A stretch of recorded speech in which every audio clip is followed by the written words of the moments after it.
Tawagin po natin, Capkin Cruz.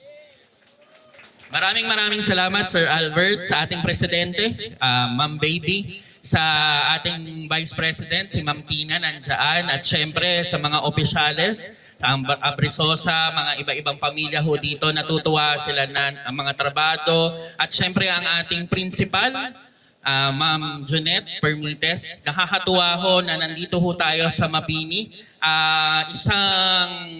Isang kalye ho na palagi hong nakakalimutan. Pag sinabi hong Malbar, Manggahan, Pasig City, ang palagi ho natin napupuntahan yung Malbar kanan, Malbar kaliwa. Pero ho sa tagal ng panahon, ito hong Malbar dito ho sa Mabini ay nakalimutan na ho talaga.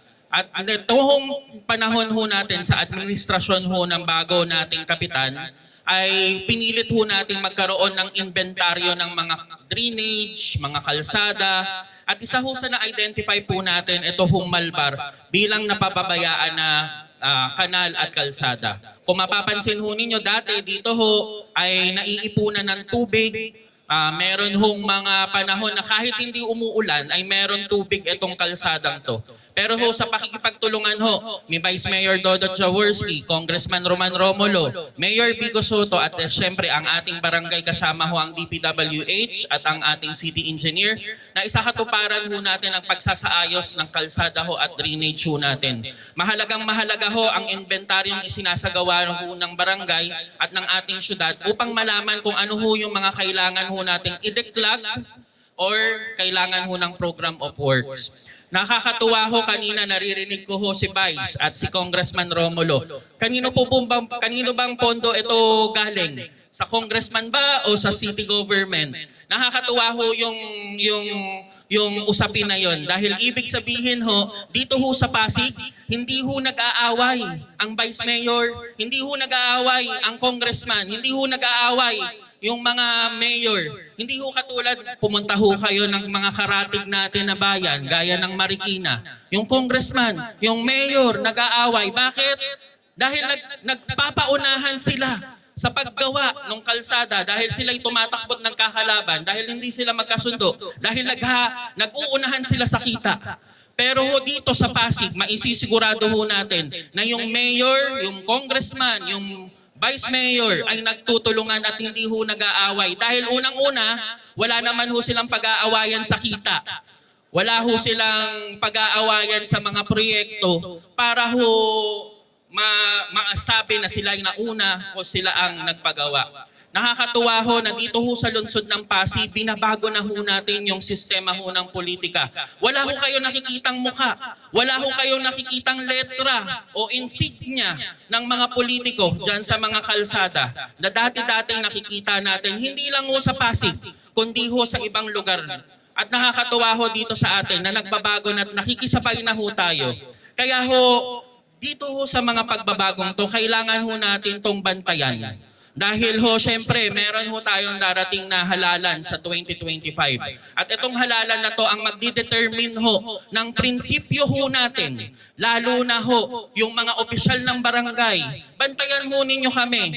Kung kami ho ay naliligaw ng landas, sabihan nyo ho kami. Makikita nyo naman ho, kung yung mga opisyales ng HOA, ho'y nangunguna ho doon sa mga maling patakaran, maling sistema ng politika, kayo ho ang mga residenteng makakaalam ho niya at makakaobserba.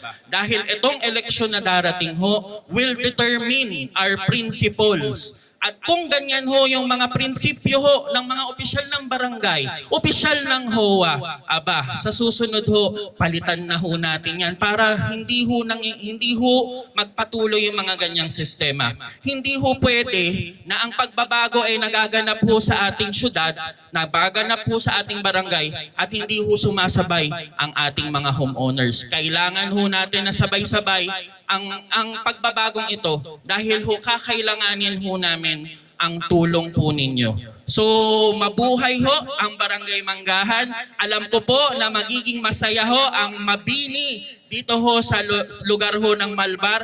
Kung dati-dati ho napapabayaan ho yung Malbar, alam ko ho ngayon, masasabi ho natin na ang Malbar dito sa Mabini ang isa sa kalsadang pinakamaayos, pinakamaganda at masasabi natin malinis. Sana ho wag ko mapugaran ng mga tae-tae. Dahil ho, ngayon ho malinis, pero ho baka sa mga susunod na araw pugad naman ho ng tae. Kaya panatilihin ho natin na yung tapat ko, linis ko, dahil ho syempre kami ho sa barangay, imaginein ho ninyo, ang populasyon natin 150,000, ang empleyado ho namin 480 lang. Hindi ho na namin kakayanin na magwalis pa ho ng mga tae ng aso dyan sa tapat ho ninyo. Kaya ho kami manghihingi na ng tulong sa bawat residente ng Manggahan na tayo ho'y magtulungan dahil ito naman ho para sa atin. Mabuhay ho ang Barangay Manggahan, mabuhay ho ang ating Mayor Vico Soto, mabuhay ho ang ating Vice Mayor Dodot Jaworski, mabuhay ang ating Congressman Roman Romulo. Mabuhay po tayo lahat. Siyempre po, special mention sa ating Pasig City Band. Maraming salamat ho. Nakakatuwa ho na bumababa ho ang Pasig City Band ho para pasayahin ho ang ating atmosphere ho dito sa ating inauguration. Maraming salamat po. Maraming salamat, Cap Ken Cruz. Mabuhay ka. Sunod na po natin ang mensahe ng ating Congressman Roman Romulo. Magandang umaga po sa ating lahat. Hindi ko po sigurado kung umuulan o hindi. Minsan kasi lumalabas yung payo. So hindi ko ho hahabaan. Pero sa totoo po, no, siguro ito rin pagkakataon po namin na sa totoo magpasalamat rin po. Dito sa Manggahan, sabi nga sa akin ngayon lang, live naman tayo so sa buong Pasig. Alam po ninyo, talaga nakakatuwa kahit saan kami pumunta, talagang napakabuti po ng Pasigenyo. Kahit sa kami pumunta po, hindi po matitigil yung pasalamat na naririnig ko. Alam mo, yung isang araw po, hindi ko rin maalala yung last week sa dami ho namin napupuntahan. Last week po, nasa Pinagbuhatan kami. Naglalakad rin po kami, may inauguration rin po doon.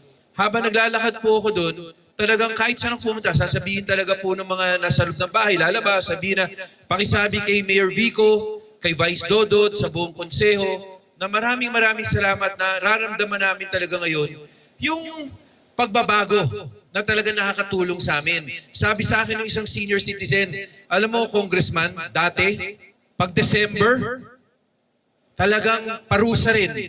Kasi syempre, importante sa amin yung nakukuha naming cash gift sa local government. Pero ang haba ng pila po namin, umaga pa lang, nandoon na po kami para pumila, para kumuha po, para makuha yung cash gift. Ngayon po, makapag-enroll lang kami sa ATM, hindi na po kami pumipila. Automatic sa ATM na kukuha po namin.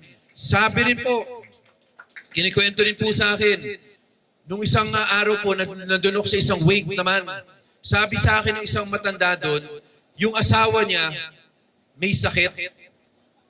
Pero sabi niya, alam mo, Congressman, pasabi mo na rin kay Mayor Vico, kay Vice Dodot at sa konseho. Nung isang araw rin, nag-85 raw yung asawa niya. Nakuha na raw po niya yung cash gift na 15,000 galing sa local government. Alam niyo po, sa totoo, no, kahit sa pumunta talaga nakakatuwa talaga dahil very appreciative po ang mga Pasigenyo. Kung iisa-isahin ko po lahat, medyo mahaba, kaya binibigyan ko lang po yung mga shortcut ko na lang po. Pero sa totoo, pag binabanggit ko yan, araw-araw po meron kaming inauguration. Araw-araw may mga ganito Hindi ko mababanggit lahat. Sasabihin ko, tititigan ko na po si Vice at si Mayor Sasabihin ko na po na parang siguro sila naman magsasabi ng ibang nagawa nila. Pero ito po yung napansin ko Tuwing nangyayari po ito, pag turn na po, lalo na hindi po nila babanggitin isa-isa Hindi nila babanggitin yung local social pension. Hindi nila babanggitin na humaba na yung local. Minsan babanggitin, minsan hindi. Minsan shortcutin, minsan minsan yung doon sa 15,000, yung sa 80, 85, 90, minsan babanggitin, minsan hindi. Yung tungkol po di ba po, yung ibang senior citizen, 81 na. Sayang, yung 80 hindi inabot. Tititigan ko na po, sana banggitin naman na may one time kahit 81, 82, 83, 84 kami nakukuha ka. Pero alam niyo po, na-realize ko na po bakit eh. Kasi pag nakakausap ko po sila, lagi naman binabanggit. Una, hindi po pera ng politiko ang ginagastos dito. Pati yung paggawa po ng daan na to, hindi pera ng politiko to. Pangalawa, yung mga cash gift na yun po, yung para sa senior citizens, yung emergency go bags, yung pamaskong handog, yung scholarships po, hindi rin naman po talaga pera ng isang tao o ng grupo ng tao. Pera talaga ng taong bayan yon. Kaya lagi pinapaalala sa akin ni Mayor Vico eh. Sinasabi niya sa akin, Congressman, ang dapat natin binabanggit, yung pagbabago na nagawa natin, kaya natin nagagawa yung mga serbisyong yan. Ano po yung mga pagbabago? Kung maalala po ninyo, kung may HOA dito, meron bang HOA dito na presidente na dati pa? Meron. Kung maalala po ninyo yung dati, pagpamaskong handog. Sa totoo po, kinakabahan rin po kayo sa mga nasasakupan niyo kasi hindi naman lahat makakakuha ng pamaskong handog. Pero ngayon po, lahat nabibigyan. Dati po, ito naman po ang totoo. Yung scholars po, pag nag-a-apply ka ng scholar, talagang lalapit ka sa politiko eh. Yun naman po ang totoo. Pero ngayon po, online na. Sa totoo po, blind na po. Lahat na talagang karapat-dapat nakakakuha po talaga nung tinatawag na yung mga scholarship po na yan. Kasi po dati po, sa totoo naman, dati may takot eh. Yun po yung nawala talaga yung takot eh. Ngayon po, pwede, naglalakad po kami dito. Lahat po kausap namin. Sinabi, ito, Kap, sinabi nga sa akin, habang naglalakad dito, may nagsabi sa amin na, Congressman, ang ganda ng daan ngayon. Ito, napakaganda ng daan na to. Gusto ko pa humaad. Tingnan niyo po magkano lang ginastos. Napakaliit po ng ginastos pero napakaganda po ng nangyari. Pero sinasabi sa akin, Kap, doon sa naglalakad man doon sa harapan, Congressman, ang ganda ng ginawa naman dito. Pero sabi niya, siguraduhin lang natin na sa mga susunod na araw, mabantayan natin na yung mga aso, sigurado raw na hindi raw. Sinasabi sa amin ni Vice yun eh. Nandun kami para mapangalagaan raw yung ganda ng lugar. Ngayon po, meron na. Meron na ba? Meron na. Eksakto. On cue. On cue dumating. Tapos po, dati po talaga, sa totoo lang, hindi po talaga masyadong, siguro dati may kabayong iba, hindi talaga kinakausap lahat ng politiko nun eh.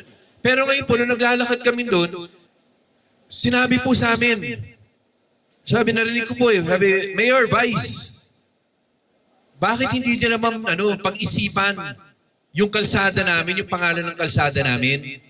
May malbar kanan, may malbar dito. Minsan nawawala po yung mga delivery namin eh. Hindi alam kung saan dadalhin eh. So baka dapat panahon na rin na pag-isipan yung mga pangalan, lalo na isang barangay lang. Hindi naman ganun kalayuan yung dalawang lugar.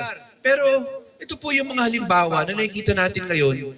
Ang taong bayan ngayon, open na po talaga sa mga nanunungkulan. Kung meron kaming maling ginagawa, sinasabi po sa amin. Kung may request, sinasabi rin po sa amin harapan. Ito po siguro yung kagandahan ngayon na talagang sa totoo, open na yung komunikasyon, hindi kinakabahan yung tao, komportable sila at alam nilang malalapitan nila ang bawat nanunungkulan sa kanilang lungsod. Yun naman po siguro yung mga pagbabago na gusto nating lahat.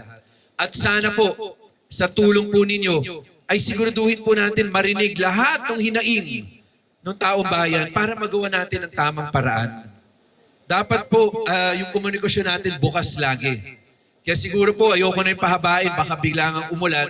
Pero sa totoo po, Mayor Vico, Vice Dodot, lahat ng konsehal po natin na nandito, nakakatuwa po yung mga pagbabagong nangyayari dito. Nakikita po natin. Alam niyo po sa totoo, sa lahat ng inauguration po na ginanap, talaga naglalabasan po ang tao. Yun naman po ang totoo. Kasi siguro nakikita nila na talagang sa tama nagagamit yung pondo nila. Muli po sa Barangay Manggahan, isang magandang umaga po sa inyo. Mabuhay po kayo at mabuhay po ang lungsod ng Pasig. Maraming salamat po, Congressman Roman Romulo. Ngayon naman po, pakinggan po natin ang mensahe ng ating Vice Mayor Dodot Jaworski. Good morning, good morning, good morning. Salamat po, Mami. Good morning po kay Mayor Vico Soto, kay Congressman Roman Romulo, sa ating anak ng manggahan, Kapitan King Cruz at sa kanyang masisipag na mga kagawad, sa ating mga councilors na nandito, Councilor Maro Martirez, Councilor Saibel Asilo, Councilor Angelo De Leon at Councilor Boy Raimundo. Ayan. Maganda. Thank you po, thank you. Ay isa pong mapagpalang umaga sa ating lahat. Salamat po sa inyong napakainit na pagtanggap ngayong umaga. Talagang kahit makulimlim ngayon, medyo malinsangan ang panahon, no? Pero kahit na ganito man, kayo'y nandito at salamat po sa inyong oras. Ano yun, napaganda po ng mensahe ng ating puting congressman. Ano? Talagang malayo na po ang narating ng ating lungsod. Malayo na, no? Pero katulad din ng nabanggit, sa March 28, mag-uumpisa na naman ang kampanya, di ba? So pangungunahan na po namin siguro ng konting mga paalala, no, itong proyekto po natin. Example po ito na sa murang halaga, no, kayang gawin ang o mapaganda ang ating lugar. Ngayon bakit ko nasabing mura? Kasi nga dito sa Pasig, under the leadership po ni Mayor Pico, una niyang ginawa, inalis niya ang kickback o porsyento na kinukuha o SOP ng Mayor's Office. Dahil inalis niya yung lagayan sa Mayor's Office, siyempre kailangan sumunod lahat ng nasa ilalim niya. No? At nagkakaroon po tayo ng mga savings ngayon. Ano ba ibig sabihin ng savings? Kasi ganito, no, explain ko lang ng konti, yung ating mga kalaban, sinasabi hindi daw importante ang good governance. Sinasabi, ang importante daw ang delivery ng services.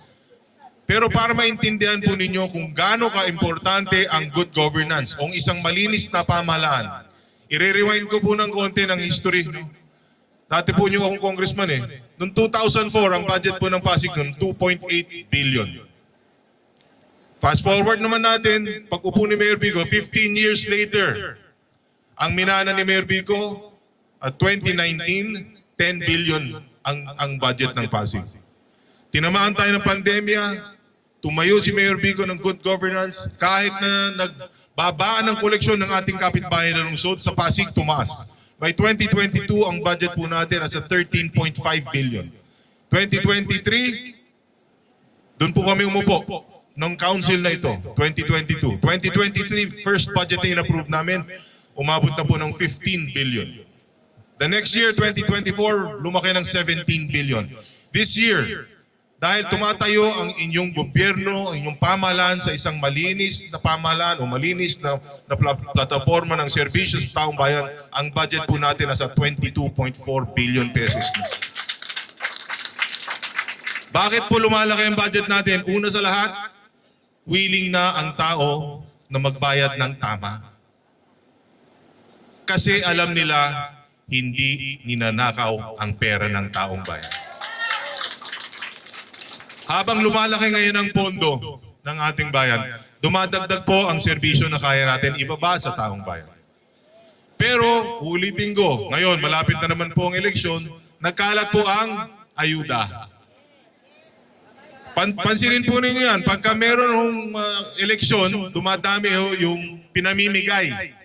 No? Halos na parang binibili na yung ating loyalty o ating boto. No? Pero tandaan po natin, magkano ba sweldo ng isang mayor, vice mayor o konsehal? Red flag po yan. Ang red flag, di ba, pagka nakita natin masyadong malaki ginagastos, ibig po sabihin namumuhunan sila para sa pwesto. Pero ang pwesto ng isang gobyerno o isang opisyalis ng gobyerno, tayo po ang maliit lang sweldo, pero dapat to public service, di ba? Ngayon, pag ang tao tumanggap ng pera mula sa mga politiko at binigay ang inyong boto, ang lalabas po niyan, tao pang may utang na loob. Kasi tumanggap ng pera. Pero pag binoto nyo at binigay ninyo ang tiwala sa mga taong matitino at may pangarap na maayos para sa ating sambayan, ang may utang na loob ay ang politiko sa tao. At dyan po lalabas ang serbisyong tunay at tama. Kaya paalala po sa atin, malaking responsibilidad ang pagiging isang botante. At ako'y nagtitiwala din na ang Pasigueño ay mulat na, gising na. May prinsipyo na at alam kong hindi binibenta ng Pasigueño ang kanilang mga boto. So, ulitin ko yung konting nabanggit ni Kong. Baka mapagalitan ako kami ni Kong. Hindi namin mabanggit yung mga proyekto namin na mga biyaya na nabibigay ng ating pamahalaan. Katulad ng sinabi niya, hindi po galing sa politiko yung mga perang nagagamit po natin sa mga programa. Ito po ay taxpayers' money. Kami po ay vessel lang kami. Para ma-deliver ang magandang serbisyo sa taong bayan. Ang senior citizens natin, for example, nabanggit na rin po. Sinasabi, dapat daw, ang pamasko, dapat dagdagan daw yung 3,000, dapat lakihan. Ang ginawa po ng ating City Council, meron po tayong local senior pension. Ano ba po yan? Yan yung 500 pesos a month na financial assistance sa ating mga senior. Ngayon, dahil nga may pondo, dahil lumalaki po ang ating budget ng ating lungsod, yung dating walang pension, ang qualified lamang. Ngayon, pati na rin yung may SS o GSS na 4,000, pababa, qualified na rin kayo magkaroon ng local senior pension natin. Pero kung gagawin niyo po yung mathematics, 500 times 12 months is 6,000 a year. 6,000 a year, hindi po one time na binibigayan. Yan po is sa buong taon nakakatanggap ng ating mga senior citizens ngayon. Aside from that, nabanggit rin yung 80, 85. Itong 88, dati kasi yung centenarian, 100,000 yan, di ba? Mula sa national. Sa local, meron din po tayo. Pero binaba natin yung edad at kinalat natin, mula 80 years old, meron kayo matatanggap na 10,000, 15,000 sa 85, 25,000 sa 90, 95 at 100 years old. Marami nga nag-complain, paano daw yung mga nag-81 na, sayang naman, di sila umabot. Dahil ulit, merong pera ang ating lungsod, sapagkat, nakwento ko nga, hindi ninanakaw yung pera ninyo. Itong taon 2025, lahat po mula 80 hanggang 100 makakatanggap kayo ng pera. Ng konting pabuya mula sa ating pamahalaan. So yung 10,000, 80 to 84. Yung 15,000, 85 to 89. 25,000, 90 hanggang 100. Lahat po ng ating mga seniors, 80 and above. Isa pa, may solo parents po dito. Mga solo parent po natin ngayon. Pag kayo registered, meron po kayong natatanggap na 1,000 a month mula sa ating lokal na pamahalaan. Para sa makatulong sa ating mga magulang na walang katulong sa pagpapalaki ng kanilang mga anak. Ang PWD po natin, meron na rin silang pension mula sa ating lokal na pamahalaan na 500 a month. Ngayon, saan po nanggagaling itong mga pondong ito? Dahil po nga hindi ninanakaw ang pera ng taong bayan, dumadami po ang programa natin.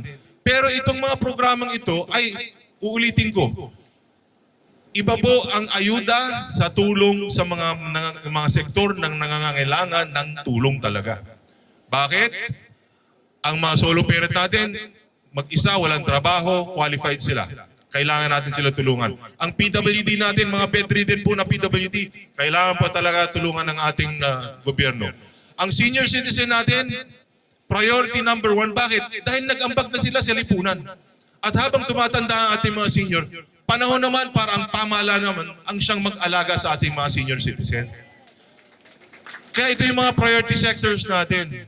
Pero doon sa mga kabataan natin, at doon sa mga kaya pang magtrabaho, priority naman natin, una ang education. Kailangan po natin paaralin ng ating mga anak. Walang ibang shortcut kung paano natin mapapaayos ang buhay ng ating mga anak kung hindi magbigay ng edukasyon o tama, de kalidad na edukasyon sa kanila. Sabi nga, di ba, kahit nasa Biblia nga, nakalagay imbes na bigyan natin ng isda, turuan natin mangisda. Now, with the proper education, mas malayo pong mararating ng ating mga anak. Kung papansinin po natin, ang nag-graduate po dito sa senior high school, sa Pasig, nasa 8,000 po yan. Senior high school graduate natin, 8,000 a year. Ang natatanggap po sa PLP, pamantasan lusod natin, is nasa 1,300. So ang problema po natin, yung 6,000 plus mahigit, hindi po nabibigyan ng pagkakataon makapag-aral. Ngayon, meron na po tayong mga bagong programa.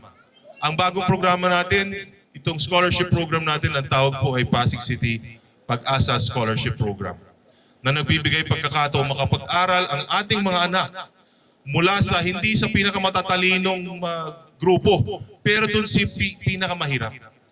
Low income families po qualified magpa-apply ng scholarship ng inyong mga anak para sa 3 eskwelahan. Hindi po public to, private school to. Arellano University, Pasig Catholic College, at ngayon kasama na rin po ang National University dito sa East Ortigas. Ang inyong lokal na pamahalaan ay naglaan ng unang taon na 120 million. Second year, dodoble po yan. Kasi first year magiging 240. Third year, nasa 360. Fourth year, nasa 480.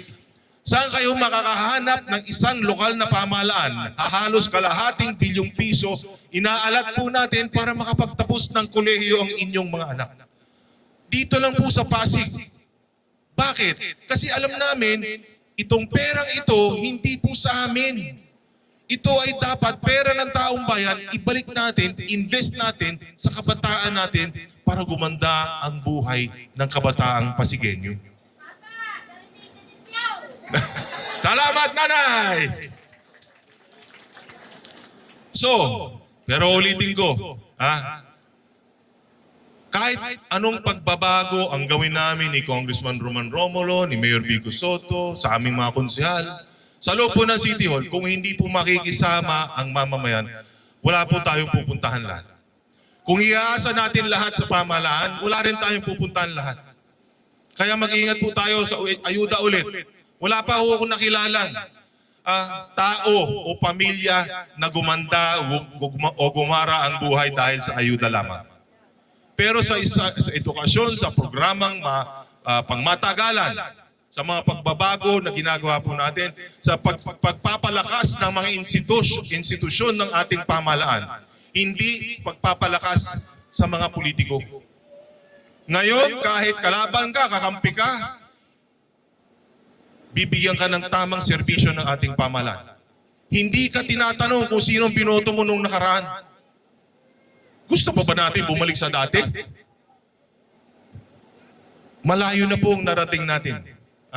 Pero kailangan namin ng tulong ninyo. Yung nabanggit kanina, simple lang po, hindi naman po kailangan natin mag-ambag ng pera sa ating pamahalaan. Ang kailangan natin, mag-ambag ang Pasigenyo na maging mabuting mamamayan. Maging responsable tayong mga miyembro ng ating komunidad. Katulad po ng nabanggit, yung dumilang po ng aso. Ang tanong, sino ba may-ari ng aso? Di ba tao din? Tayo din. Aasa pa ba natin yan sa ating barangay? Ang barangay natin, ilan ang empleyado? 400? 480. Ang populasyon ng Manggahan, nasa 130,000? Oh, 150,000. 680. Paano nila aalagaan? Pati pa naman yung dumi ng aso. Sila pa ang gagawa. 1 million na po tayo sa Pasig. 10,000 lang po ang empleyado ng ating pamahalaan. Hindi po kakayanin talaga na lahat iasa natin sa pamahalaan. Kung nais natin umusad bilang isang lipunan, kailangan mag-ambag ang tao ng pagbabago din. Ang pagbabago na hinahangad po natin, hindi po nakikita sa loob ng City Hall.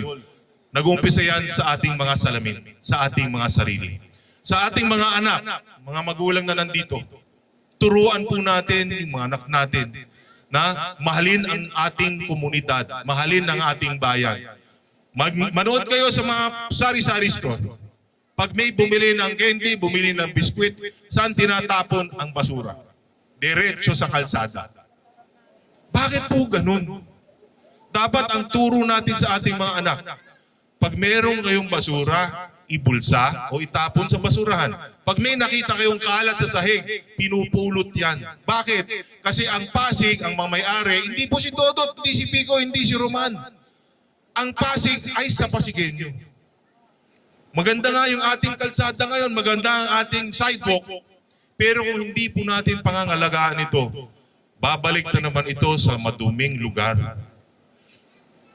Kung nais natin gumanda ang ating kapaligiran, mag-ambag tayo ng pagmamahal sa kapwa, malasakit sa isa't isa, at malayong mararating natin bilang isang lipunan. So muli, congratulations po sa atin sa ating proyekto. Pangalagaan po natin ito. Mahal natin ang Pasig, pero higit sa lahat, mahal namin kayong mga Pasigueño. Magandang umaga po. Maraming salamat po, Vice Mayor Dodot Jaworski. At ito na po ang mensahe ng ating punong lungsod, Mayor Vico Soto. Alright, upo lang po tayo. Magandang umaga. Umaga pa ba? Magandang umaga po sa inyong lahat. Yung mga nakatayo po sa ating sidewalk, okay lang po kayo? Baka napapagod na po kayo. Okay lang po yung mga nandito sa likod. Narinig naman po natin yung mensahe ni Congressman, ni Vice Mayor Dodot. Mga tao sa upper box, kumakaway po sila. Kamusta po kayo dyan? Malamang di nila tayo naririnig, ano? Thumbs up po kung hindi niyo ako naririnig o hindi nila ako naririnig. Ang galing.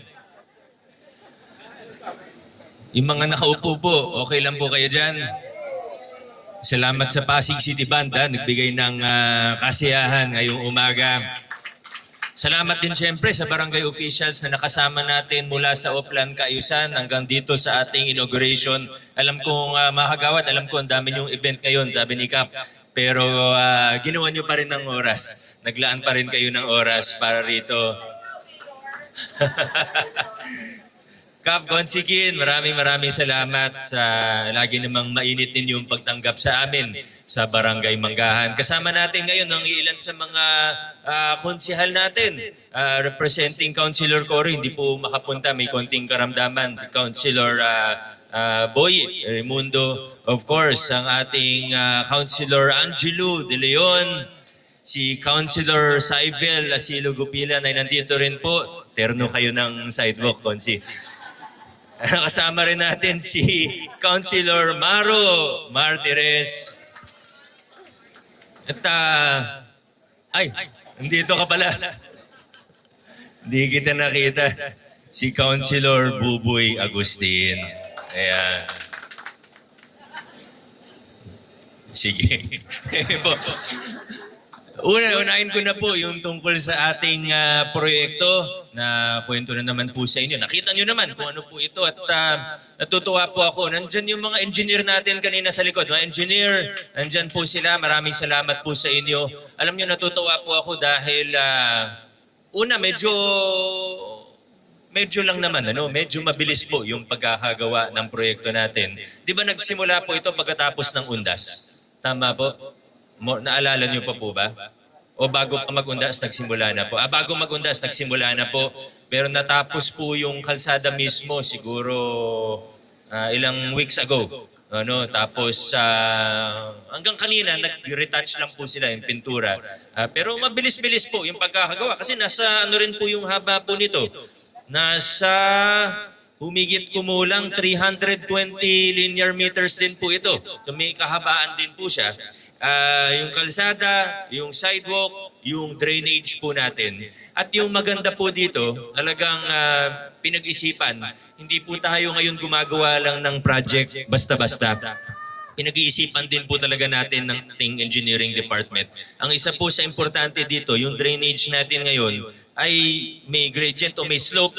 Ibig sabihin, hindi po siya flat lang na ganun, nakailang percent, nakaganon po siya. Para yung tubig, dumadaloy. Doon sa main drainage po natin. Papunta doon ang tubig. Papunta doon ang tubig. Pag ganun, pagkabaliktad pala, papunta dito. So may slope po siya para hindi naka-stagnant yung tubig sa ilalim. Yan po yung isa sa, hindi lang siya basta pinagawa, kundi pinag-isipan din po yan. At yung presyo, makikita po natin. Alam nyo, sa totoo lang po, hanggang ngayon, minsan nagugulat po ako na nagagawa po natin ng mga proyektong ito at pag chinecheck natin, nasa tamang kalidad naman po kasi minomonitor din naman ng mga engineer po natin ito, ng mga project in charge.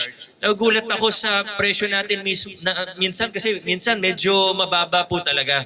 Yung presyo po ng mga kontrata natin, depende po yan sa kung ano yung bid. Kung sino yung pinaka-qualified, kung sino yung qualified na pinakamababang bid, yan po sa batas. Hindi naman po ako nag-imbento niyan. Sa batas po yan, sa procurement law natin, sila po yung mananalo, sila po yung magpapagawa. Basta walang problema sa bid nila, sila po. Nagugulat ako minsan, dahil binuksan po natin yung bidding, hindi po luto ang public bidding natin. Ginawa natin makatotohanan, transparent. Meron pa tayong civil society observer. May mga NGO pa po tayong nagbabantay sa atin sa City Hall para tingnan na maayos yung proseso na tama yung nangyayari. Kung dati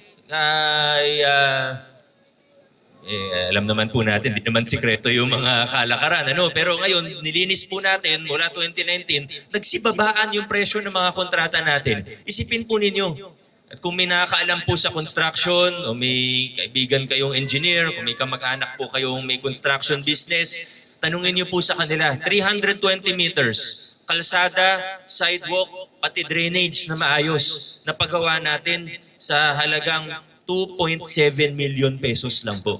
2.7, mababa po yan. Sa totoo lang po, mababa po yan, 2.7 million pesos.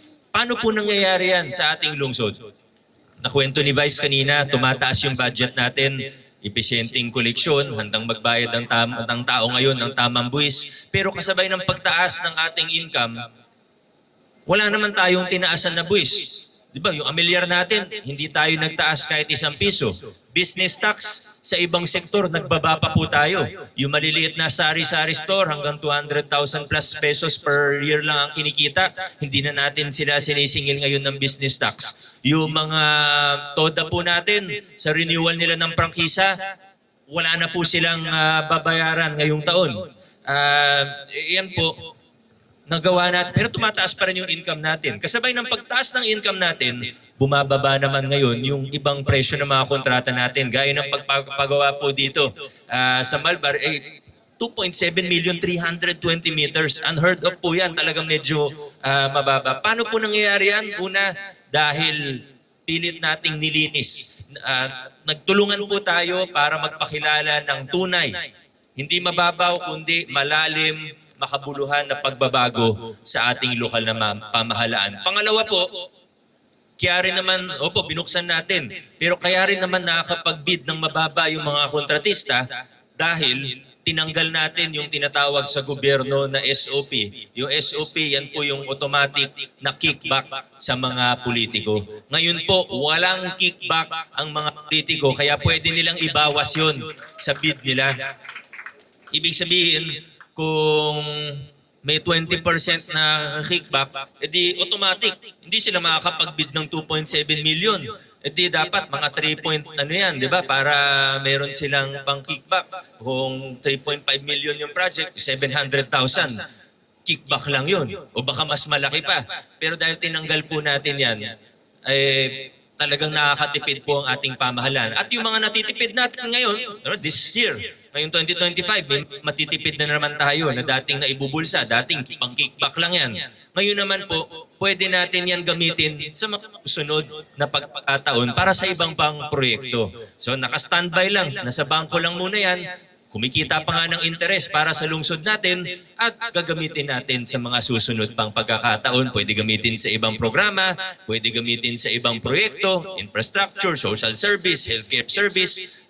At kaya hindi rin po nakakagulat na ngayon nasa punto tayo ng ating lungsod na nilalawakan po natin ang mga serbisyo, ang mga programa ng ating lungsod. Kaya napaka-exciting po maging Pasigueño ngayon kasi lahat ng serbisyo, lahat ng programa, palaki. Gaya po ng nabanggit kanina na ano po ba yung gusto niyong ikwento ko sa inyo? Kasi hindi ko man po pwedeng ikwento lahat kasi sobrang dami po nun. Anong sektor po ang gusto niyong ikwento ko? Pili, scholar daw. Nagsimula tayo sa scholar, 11,000, 12,000, sabihin na natin 12,000 nung 2019. Ngayon po, meron pa tayong Pag-asa Scholarship Program, yung panukala nun ni Vice Mayor Dodot, buong tuition binabayaran sa Pag-asa. So, sa Pag-asa Scholarship Program pa lang, nasa 2,000 ang scholar po natin doon. Buong tuition binabayaran natin sa PCC, sa Arellano, soon sa NU po. Pero mula 11 or 12,000 na scholar noong 2019, yung 2025, nasa 25,000 na ang bilang ng scholar ng lungsod ng Pasig. Ganun na po karami. Pili pa po kayo ng ibang sektor. Ano pong sektor ang gusto niyong ikwento sa inyo? Senior? Ba't marami bang senior dito? Nasaan po mga senior natin? Senior ka na ba kung si Buboy? Si Lola Amada, nakakasalubong ko po kanina. Lola, totoo po ba ang chismis? Lahat nakakuha po. Iyon. Yung pang 19, nakuha nyo na po. Opo. Tama po yan, Lola. Maraming salamat po, Lola. Maraming salamat po. Opo. Maraming salamat. Pero ilinaw ko lang po, hindi po kami nandito ngayon para mangampanya. Inauguration lang po muna. Inauguration lang po muna.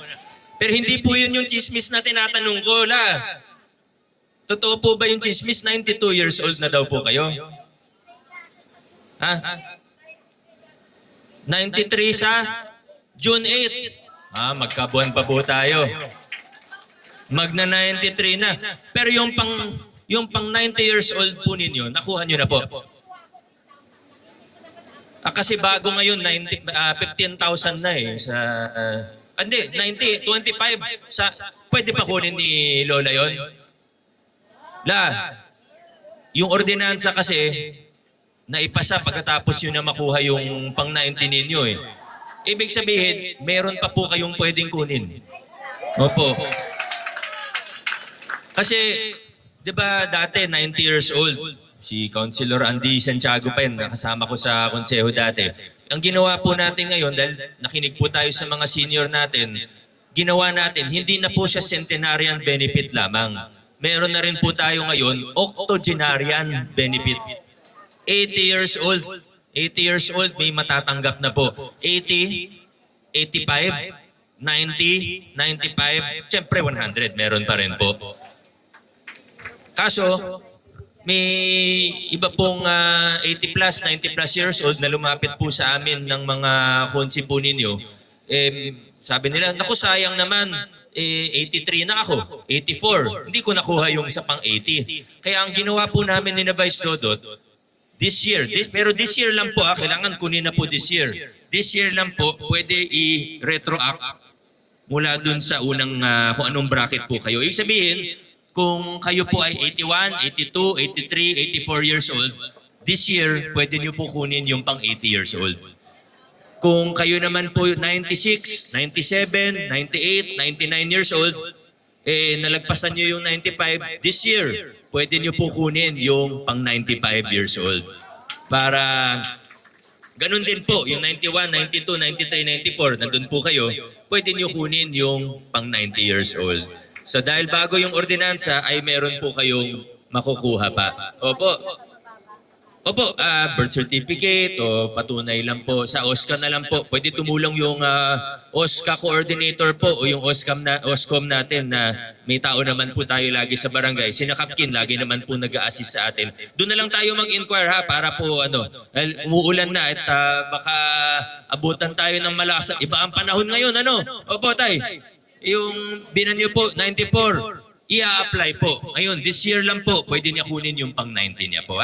Yung mga ibang tanong, diretso po natin sa OSCOM po natin. Pero yan po, tapos yung sa local senior pension, may expansion din tayo. Yung mga may maliliit na SS, this year, pwede na rin po mag-apply para sa local senior pension natin. Hanggang 4,000 po, 4,000 pababa, pwede na po. Yun naman, karamihan, 4,000 pababa lang naman po kahit na may SS. May narinig ako kanina, sports ang sabi. Proud na proud po tayo sa ating grassroots program. Kada taon, lumalaki ang grassroots program natin sa ating lungsod. Alam na alam ni Ma'am Junette to kasi may mga player po siya doon sa grassroots natin. Proud po tayo dahil ang Pasig ang isa sa mga lokal na pamahalaan na merong grassroots program para sa halos lahat ng sports. Proud po tayo dyan. At nung nakaraang Batang Pinoy, nag-number 1 po tayo. Ngayon, NCR meet, di pa ako sigurado kung ano magiging ranking natin. Opo, pero sa totoo, hindi naman importante yung ranking.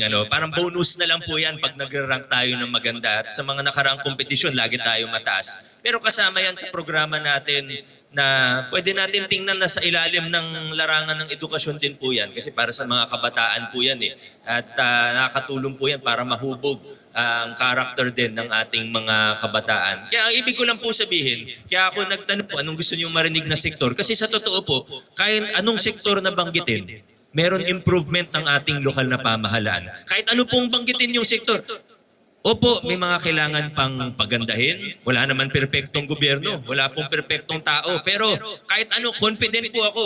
Kaya confident ako magtanong anong gusto niyong sektor na pag-usapan kasi confident po ako na kahit anong banggitin, may improvement po tayo na mai-report sa tao. At nagagawa po natin yan dahil nagkakaisa po tayo. Nagagawa ko po ang trabaho ko ng maayos dahil sa suporta po ninyo. Maraming salamat po talaga sa lahat ng tulong sa buo na suporta po ninyo. Alam nyo, hindi po madali yung tinahak natin na landas para magpakilala ng pagbabago. Pwede naman kasi na mayor, magpakilala ng mga project na papogi lang, o pwede tayo maglagay ng pangalan ko sa lahat ng poste at kalsada ng Pasig. Pero pinipili po natin na yung pagbabago na pinakikilala natin ay yung tunay, yung makabuluhan, yung malalim, at higit sa lahat, yung pakikinabangan ng susunod na henerasyon ng mga Pasigueño. Yan yung pagbabago na pinakikilala natin. Sa una, siyempre, pag may pagbabago, una sa lahat, meron pong mga mas nakikinabang dun sa lumang kalakaran. Kaya mag-ingat po tayo dun sa mga tao na mas gusto yung lumang style o lumang kalakaran. Ayaw nila ng ganito na 320 meter ada 2.7 million pesos lang. Gusto po nila sila may hawak ng mga kontrata gaya ng dati. 'Di ba? Mag-iingat po tayo sa mga ganung personalidad.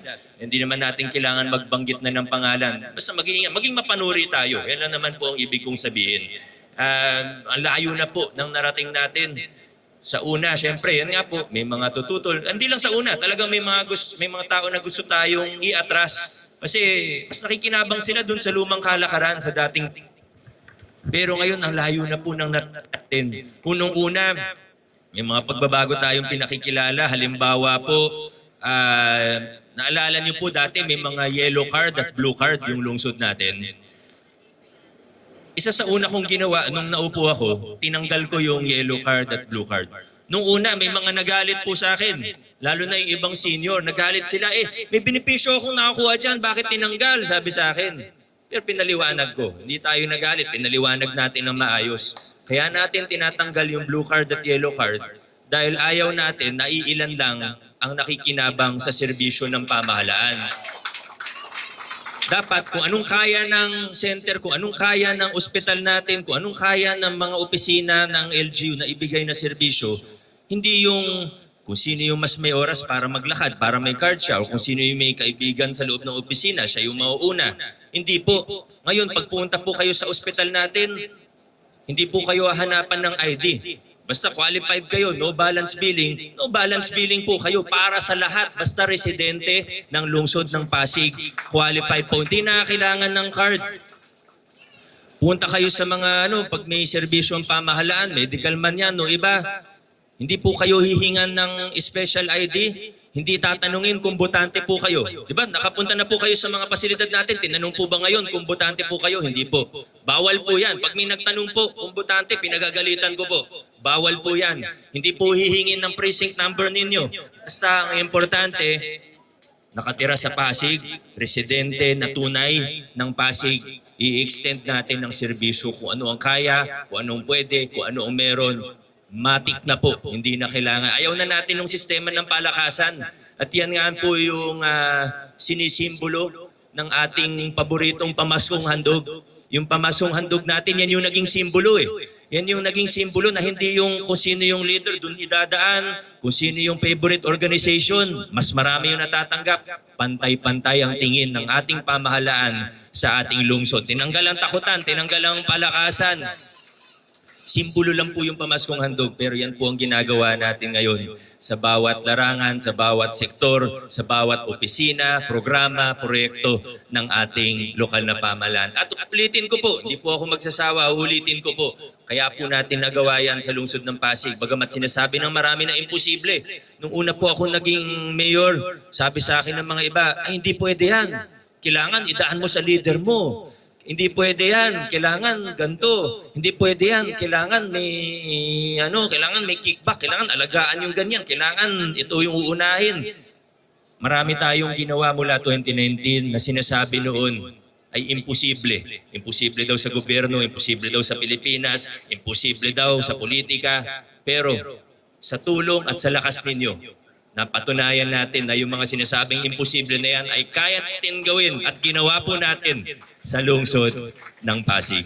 Kaya maraming salamat sa inyo. God bless po sa inyo. Mabuhay po ang Barangay Manggahan. Mabuhay po ang bawat isang Pasigenyo. At may isa pa po, hindi pa po ako tapos magsalita. Bilang panghuli, may isasangguni lang po ako sa inyo. May tanong lang po ako sa inyo. Sa totoo, tanong po ito ni Kong Roman. Dahil nabanggit naman nila kanina, pati ni Kap nung nagsasalita, madalas nalilito po yung mga tao sa lugar po ninyo. Kasi may malbar na katka, may kanan, may malbar na mabini, o extension. Baka gusto po ninyo, para hindi na magkalituhan, baka gusto po ninyo, kung gusto lang naman po ninyo, mag-isip na po tayo ng ibang pangalan para rito. O kaya may idugtong po tayo na pangalan para pati yung mga pag nagpapalalamove po kayo, alam ko marami nag-order ng Shopee dito. Nalilito yung mga rider, nalilito yung mga delivery. Baka rang may panukala po kayo, baka may suggestion po kayo, baka may... pero bawal po. May narinig ako kanina, sabi, Biko Street. Bawal yun. Bawal yun. Tinanggal. May anti-EPAL ordinance nga tayo sa... Isa tayo sa una na may anti-EPAL ordinance. Hindi tayo ang una na may anti-EPAL ordinance. Hindi naman tayo nagmamadali. Pag-isipan nyo po ha. Tapos bulong nyo sa akin pag may naisip po kayo. O kaya kay Kap. Yun lang po. Maraming salamat. God bless po sa ating lahat. Maraming salamat po, Mayor Vico Soto. And tutungo na po tayo sa ating ribbon cutting ceremony.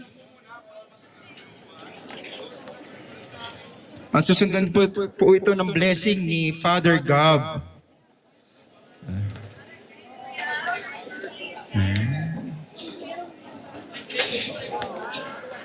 Tinatawagan po natin ang ating city officials, barangay officials, and of course from Homeowners Association ng Barangay Manggahan, Malvar Extension Street.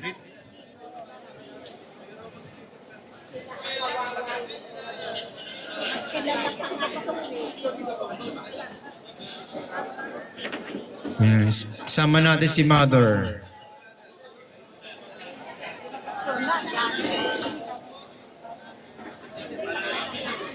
At the count of 3.